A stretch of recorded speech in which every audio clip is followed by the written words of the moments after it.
मित्रांनो, online Dharashiv news चॅनलमध्ये स्वागत आहे. आज आपल्यासोबत आहेत अपक्ष उमेदवार खामसवाडी जिल्हा परिषद गटाचे आप राजकुमार तुपसमुद्रे. आपण त्यांच्याशी सविस्तर मुलाखत घेत आहोत की ते निवडणुकीला कोणत्या मुद्द्याला अनुसरून ते सामोरे जात आहेत. त्यांना या निवडणुकीच्या अनुषंगाने कोणत्या गोष्टी प्रकर्षाने जाणवतात, जनतेचा पाठिंबा भेटतोय का? सर, तुमचं स्वागत आहे आमच्या चॅनलमध्ये. मी जिल्हा परिषदेमध्ये प्रचार करत असताना मला असं जाणवलं की माझे पहिले बेसिक मुद्दे ज्या वचनण्यामध्ये लिहून दिलं होतं की बाबा दारूबंदी, जिल्हा परिषद शाळा सुधारणे, शेतकऱ्यांचे रस्ते सुधारणे, डोक्यावरचे हंडे कमी करणे, भ्रष्टाचार कमी करणे. हे जेव्हा प्रचार करत गेलो तर सगळ्या महिलांना जेव्हा आम्ही गेलो प्रत्येक डोर टू डोर, जेव्हा असं वाटलं की त्यांचा सर्वात महत्त्वाचा मुद्दा दारू दिसला मला. दारू आणि भ्रष्टाचार किंवा समोरच्या नाल्या साफ होत नाहीत, कुठे रस्त्यावरचे खड्डे पडलेत, हे कामच होत नाहीत, आमच्या नळाला पाणीच येत नाही, असे भरपूर प्रश्न होते. मग हे बेसिक प्रश्न आतापर्यंत जसं आपला भारत देश स्वतंत्र झालाय तोपर्यंत कुठलाही राजकीय पक्ष का उचलत नाही हे कळालं मला. आणि महत्वाचं म्हणजे ह्या सगळ्यात पुन्हा मुद्द्यानंतर मी प्रचार 2 ते 3 दिवस त्याच सगळ्या मुद्द्यावर प्रचार केला. जेव्हा 4 दिवस झाले त्यानंतर असं दिसायला लागलं की दारू हा सगळ्यात मेन रोग आहे. ह्या रोगावर कुणी म्हणजे आवाज कुठलाही पक्ष किंवा कुठलाही करत नाही. तर मी स्वतः 3-3 भोंगे लावून सांगतोय की बाबा दारू बंद करा. या प्रचारामध्ये माझा तो मुख्य मुद्दा घेतला की दारू हा मेन विषय. त्याच्यामुळे माता भगिनीचे संसार उद्ध्वस्त होतात. तर ते विषय कुठलाही पक्ष, कुठलाही पुढारी, कुठलाही कार्यकर्ता का आवाज उठवत नाही. कारण हे आपल्या जिल्ह्याला कीड लागलेले आहे. तर ह्याच्याविषयी सगळ्यांनी विचार करा. त्यासाठी मी तो मुद्दा घेतला. माता भगिनींना ते पटला. त्या रडल्या आमच्या जवळ की बाबा हे आम्हाला दुसरं काही नको. आम्हाला ₹1500 सुद्धा नको, काही नको. फक्त माझा नवरा सुखी राहिला पाहिजे, माझे लेकरं-बाळ सुखी राहिले पाहिजे आणि त्यांचे संसार वाचवण्यासाठी एवढंच आमच्यासाठी करा, दारूबंदी करा. आम्ही तुम्हाला बिनधास्त मत करू, एवढ्यापर्यंत त्या बोलल्या. त्याच्यामुळं मला असं वाटलं की दारू हा एकदम मोठा राग आहे आणि हा मी माझ्यासारख्या एक सामान्य माणसाला एकट्यानं होणार नाही. तर सर्वांनी प्रत्येक गावातील एक-एक तरुण जर जागा झाला, तर आपण ते दारूबंदी 100% करू शकतो. सत्ता असो अगर नसो, तरी आपण ते दारूबंदी करू शकतो आणि त्यांचं संसार माता-पिढीचे वाचू शकतो. हे मला ह्या निवडणुकीत किंवा प्रचारादरम्यान जाणवले मला. सर, तुम्ही भ्रष्टाचाराचा मुद्दा आता समोर आणला. भ्रष्टाचार नेमका होता कसा होत असतो? प्रचार मी प्रचार करताना मी सांगतो की मी स्वतः एक पुढारी जर झालो, तर मी काय म्हणेल की बाबा मी स्वतः जर शपथ घेतली वैयक्तिक, मी खाणार नाही आणि खाऊ देणार नाही. तिथून भ्रष्टाचार होणारच नाहीये. कारण मूळ मुद्दा इथूनच चालू होतं, की स्वतःचं वैयक्तिक मी जर कुठल्या अधिकाऱ्याला किंवा ह्याला म्हणत असेल किंवा एवढे टक्के वाढून तुमचा एस्टिमेट वाढवे, एखाद्या इंजिनिअरला सांगितलं बाबा हे 10 लाखाचं काम आहे, ते 18 लाखात एस्टिमेट आहे. म्हणजे 10 लाखात जर चांगला दर्जाचा रस्ता होत असेल तो 18 लाख का होतो? एस्टिमेट फुगवायची काय गरज आहे? कारण ह्याची टक्केवारी चालू असते. ही टक्केवारी जर कमी केली तर आपला देश सुजलाम सुफलाम होईल आणि प्रत्येकाला घरोघरी योजना मिळतील, भ्रष्टाचार कमी होईल असं मला वाटतंय. म्हणजे कुठलाही भ्रष्टाचाराचे मूळ हे पुढारीपासून होऊ शकतं, हे मला ते जाणवलं मला. आणि या अधिकारीचा काय ना, अधिकारी पुढारी सांगेल तसं अधिकारी करत असतात, हे मला वाटतंय. सर, आता भ्रष्टाचाराचा मुद्दा निघालाय त्याच्यावरून सांगतोय. इतर लोक तुम्हाला पाठिंबा देत आहेत का? गावोगावी तुम्ही प्रचार यंत्रणेमार्फत फिरताय. 7-8 गावं तुम्ही आता प्रचार केलाय. तर तुम्हाला कोणता मुद्दा लक्षात आला? मला जास्त भ्रष्टाचार आणि दारूबंदी, दारूविषयी जास्त महिला म्हणजे रडल्याच होता, की बाबा आमच्या ह्याच्यामुळे अख्खं नवरा वाया गेलाय, आमचं घर पोराचं लग्न जमाना, असे भरपूर मुद्दे वाटले. मग तेव्हा मला एकच वाटलं, की त्या माता तेव्हा मी एकच विनंती केली. मी इलेक्शन जिंकू नाहीतर जिंकू, माझ्या प्रचारामुळे प्रत्येक गावातली माझ्या खामसवाडी गटातली 10 तरुण जरी जागे झाले, त्यांचे 10 कुटुंब जरी वाचले, तरी मी ती निवडणूक जिंकल्यातलं जमाय असं मी त्या महिलांना सांगितलं. तुम्ही मतदान करू नाही तर नका करू, फक्त मला सहकार्य करा. आपण कलेक्टरपाशी आपण उपोषण करून बसू आणि ते दारूबंदी ठराव पण पास करायला होत्या त्यांना. आणि दुसरं एक मला प्रत्येक ह्या कळंब तालुक्यातील नागरिकांना किंवा तरुणांना माझं त्या माध्यमातून आव्हान, की जसं आरक्षणासाठी सगळं महाराष्ट्र एकत्र आला जरांगे साहेबाच्या माध्यमातून आणि पुन्हा दुसरा एक कोरोना रोगासाठी सगळे एकत्र आले, तसं हा सुद्धा रोग महाभयंकर आहे. तसे कमीत कमी प्रत्येक गावातला एक तरुण जरी त्यांना पाठिंबा दिला, म्हणजे एका कळंब तालुक्यात 92 गाव आहेत, 92 गावातले एक एक तरुण जरी पाठिंबा दिला, तर हा भयंकर रोग किंवा जी आपल्या जिल्ह्याला कीड लागलेली आहे एक दारूची, ती कीड जाऊ शकते. त्यासाठी फक्त सर्वांनी एकत्र येणे गरजेचं आहे. सर्व पक्षांनी एकत्र विचार करून हा रोग घालवणे फार महत्वाचं आहे. तर जनतेचे आरोग्य चांगलं राहील.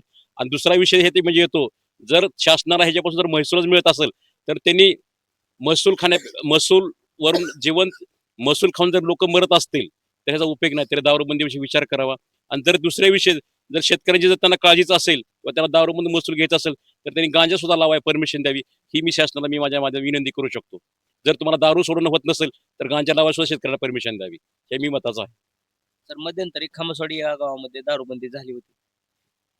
हे तुम्हाला पण माहिती होतं. मग ते मला माहित नव्हतं. ते झाली झाली असेल तर खरंच त्या गावकऱ्यांचं स्वागत. माता भगिनी स्वागत, कारण हा रोग आहे. हा रोग लगेच एका मिनिटात मिटणारा नाही. जसा कोरोना रोग होता ते एका दिवसात मिटला नाही, त्याला 5 वर्ष ट्रिगर करावं लागलं.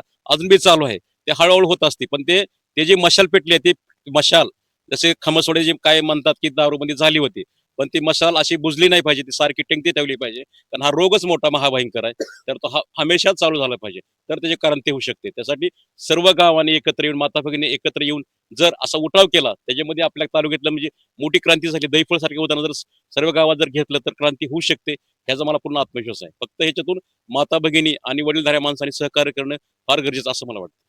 ते सहकार्य तुम्हाला प्रचाराच्या दरम्यान भेटलं का? हो, 100% महिलांचं मला सहकार्य पूर्ण भेटलं. किंवा ज्यांचं खरंच घर बरबाद झाले पालकांचं किंवा पोरगा वाया गेलाय, ते सुद्धा म्हणले, "साहेब, हा तुमचा कुठलाही राजकीय पक्ष हा मुद्दा घेत नाही, पण तुम्ही घेतला, खरंच तुम्ही देव माणूस आहे." अशापर्यंत मला काही लोक भेटली, मला म्हणले.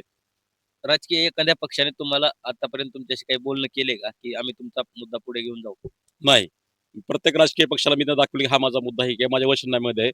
तर कुठलाही राजकीय पक्ष मुद्दा नाही किंवा आता जेवढा मी मला वाटत नाही, जेवढे मी आता सगळे ऑनलाईन माध्यम किंवा जेवढे मीडियाला कुठलाही राजकीय पक्ष, मी एवढ्या मुलाखत बघतो, सभा बघतो, कुठल्याही राजकीय पक्षामध्ये दारू आणि दारूविषयी मुद्दा कुणीही घेतलेला नाही. का घेत नाही हेच मला कळना गेलं. कारण हा रोग सगळ्यात मोठा आहे. कोरोनापेक्षा महाभयंकर रोग आहे आणि जिल्ह्याला कीड लागली, ह्या रोगाविषयी का कुणी बोलत नाही? एक ह्या तो माध्यम मला सांगू शकतो.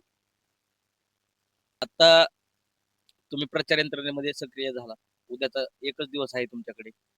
तर काय वाटतं बरं तुम्हाला? दारू मी माझ्या ह्या प्रचार यंत्रणेमध्ये आज कसं आहे, जो पिढी आहे जे 70 वर्षापासून रोग माझ्या एका प्रचार होणार नाही, पण मला एकच सांगू शकतो की मला एवढा आत्मविश्वास आहे की आज त्यांच्यामध्ये कमीत कमी एक ज्योत निर्माण केली की दारू बंद होऊ शकते. फक्त विश्वास द्यावा लागेल त्यांना. आणि त्यांना एकच सांगितलं की माझ्या प्रचारामुळे प्रत्येक गावातलं एक एक जरी कुटुंब वाचलं तरी मी ते निवडणूक जिंकलेत आहे.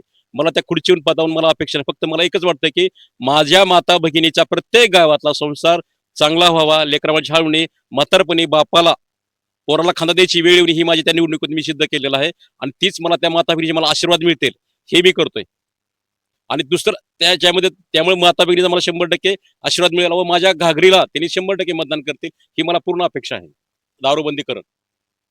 दारूबंदीचा मुद्दा आम्हाला पण अत्यंत चांगला वाटला. समाज उपयोगाचा आहे आणि समाजासाठी अत्यंत महत्त्वाचा मुद्दा आहे. पण सर हे सर्रास ते दारू विक्री करतात. दारू विक्री केलं तर बाहेरचे लोकं येतात आणि पिणारे कुठं पण जाऊन पितात. त्याच्यामध्ये काही दुमत नाही.